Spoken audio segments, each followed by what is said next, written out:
अस्सलाम वालेकुम नाजरीन, मैं साबिर बुखारी और आप देख रहे हैं ज़माना न्यूज़। नाजरीन, पाकिस्तान में आज पाक भारत टाकरा को लेकर काफ़ी जोश व खरोश पाया जाए। उस तरह का तो नहीं है जो चंद साल पहले तक था, मगर फिर भी कुछ ना कुछ हमारे जो पाकिस्तान की सोई हुई कौम है वो आज भी इंजॉय कर रहे हैं।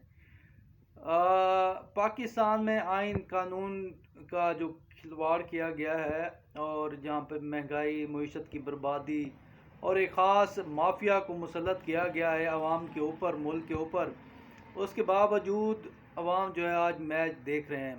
हैरानी की बात है कि पाकिस्तानी कौम को इस वक्त सड़कों पर होना चाहिए, उनके हकूक़ सलब किए जा रहे हैं। एक मोहसिन नकवी जो है वो एक टाउट है, एक ताकतवर शख्सियत का रिश्तेदार है और रिजीम चेंज कराने की जो उसकी कोशिश थी या उसका किरदार था, उसकी आड़ में और उसके इनाम के तौर पर पहले पंजाब की वजारत आला दे दी गई, फिर उसको वजारत दाखिला दे दी गई और फिर पीसीबी का चेयरमैन बना दिया गया। कितना अफसोस की बात है, जिसका कोई तजर्बा नहीं है पीसीबी का, क्रिकेट का, उसको जो चेयरमैन बना दिया गया सिर्फ इस वजह से कि वो एक ताकतवर शख्सियत का रिश्तेदार है।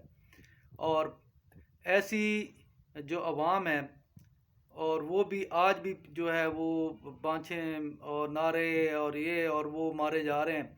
भाई, जहाँ पर आइन ना हो, इंसाफ ना हो, कानून ना हो, रिश्तेदारों को सपोर्ट किया जा रहा हो, और क्रिकेट आपके सामने बर्बाद हो चुकी है, मगर मोहसिन नकवी जो है वो आज भी विराजमान है। तो ऐसी मैच देखना, ऐसी टीम का खेलते हुए देखना मुझे तो किसी सूरत ही काबिल कबूल नहीं है। कौम को जो है वो इस वक्त सड़कों पर होना चाहिए था।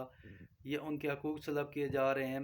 पाकिस्तान में तबाही तबाही है हर तरफ, और आज जो है वो पाक भारत मैच अवाम देख रही है और इसको एंजॉय भी